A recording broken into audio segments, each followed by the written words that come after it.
Emma, and welcome to TikTok Tuesday. Each week we look at online trends and challenges and ask the experts if it's worth the hype. June is Migraine Awareness Month, and so we're looking at an interesting migraine hack that might actually do some good. Check it out. If you struggle with headaches or migraines, this hack is for you.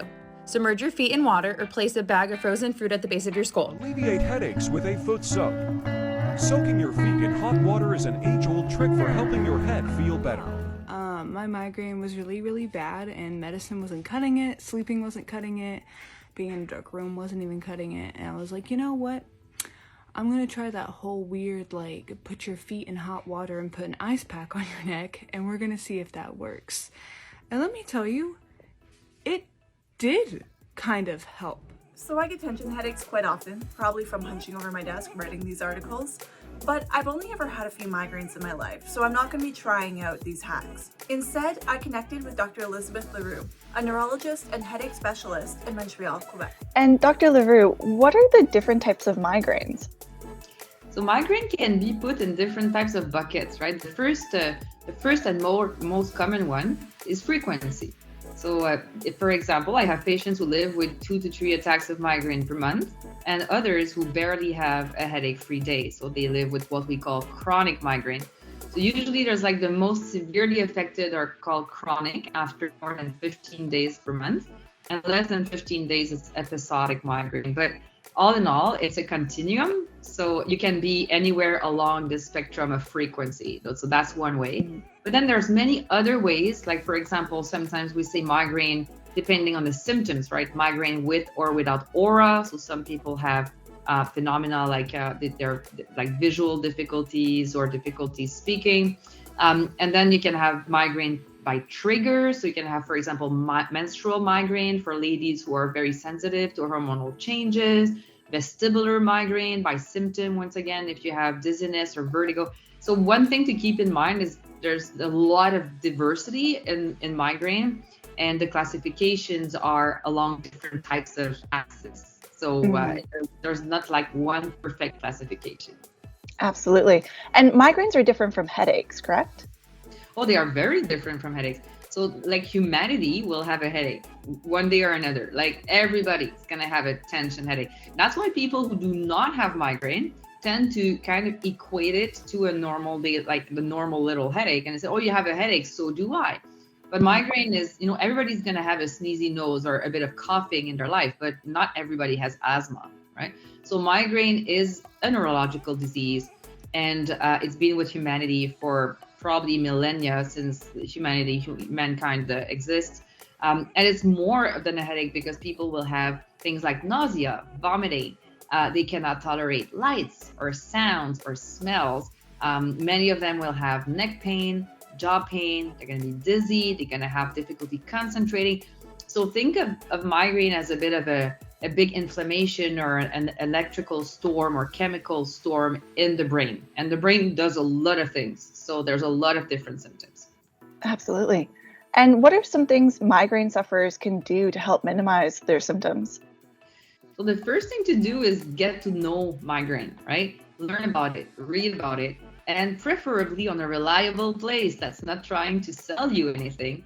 So of course, I'm the president of Migraine Canada, so I will recommend that you look up Migraine Canada. There are other very good websites. The American Migraine Foundation is one. In French, there's Migraine Quebec. So look up what is migraine, because then you will learn that there's usually 3 things you can do. So first, you will do a headache diary and adjust your lifestyle to kind of avoid triggers and keep your brain nice and stable. But then if you have attacks, you should treat them, and there's a lot of different options. And if you have too many attacks, then you need preventive therapy. So that's to have less attacks and less severe. So that's a bit more advanced. But once again, for prevention, there's tons of treatments. So I would say migraine is not a one size fits all. There's no quick fix. There's no cures. There's no, if someone tells you that they have 99% results with anything for migraine, that's a lie. It scientifically doesn't hold up. Okay. And that was one thing that you mentioned too when we were emailing back and forth, is the fact that you can get medical help for migraines and there are treatments available. It's not just you toughing it out on your own.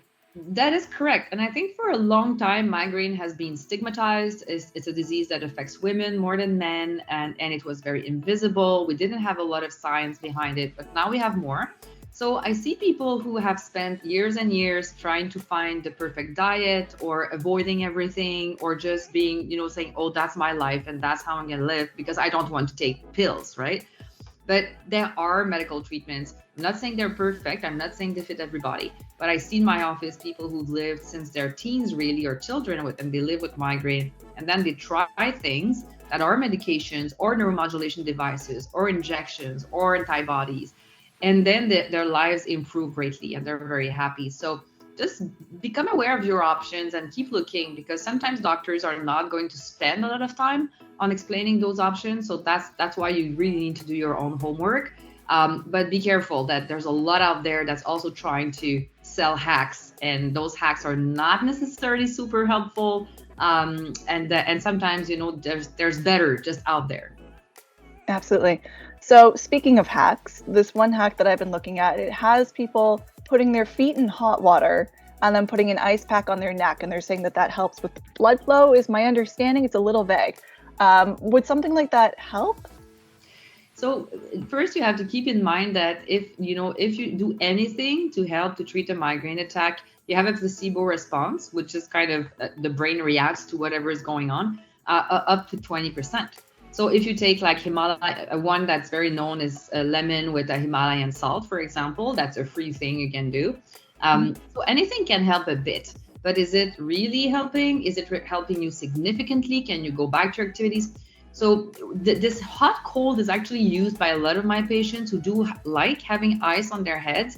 There are even like hats and caps that people can buy that keeps their heads cool, and they love it. I have patients who put a hot bag on their necks and then cold. So there seems to be something there along those lines where you change a bit of you stimulate the blood vessels, in the skin. And that might actually do something for migraine. It's a bit of a neuromodulation. Now, if you ask me if there's any evidence or science supporting this exact hack, the answer is not to my knowledge, but it's free and you can try it if you want. Now, be aware that if you're losing days to migraine, despite like things that are free and easy to get, or like massage of the thumb is another, you can do deep breathing, that can work too. But if you're disabled, just try to look for options that are medications, anti-inflammatories, triptans, G-pans are going to be coming. So you have options. So once you've tried the kind of the easy stuff, don't just keep suffering. Try other things. Because there's a lot of those hacks that are better than nothing, but they're not going to put you back on your feet, really. Absolutely. There's science-backed, doctor-prescribed treatments that are available for migraines. There are. And I understand my patients because I have migraine myself. And I was reluctant when I was younger to try. I knew everything about them, and I was still reluctant because that's how we are humans. But these drugs, it's all a matter of trying it and see if it works for you. So whatever you read online about good or bad, it may not apply to you. So just try stuff, see if it helps you. And if you want to combine that with any essential oil, breathing, massage, anything that works really is key. But if whatever you're doing is not enough, just explore more options because there are a lot of them these days. Absolutely. And how important it is to connect with a doctor who can really help you through this. Yep, and the doctor hopefully will recommend these things to you and try them with you. The pharmacists also know a lot about migraine, and they can definitely just orient you and have a look and say, oh my God, you haven't tried a lot. Some of my patients think they've tried everything, but they haven't. So it's keeping looking. And once again, be just careful of just believing everything you see online, because sometimes the web is crazy. It's good and it's bad.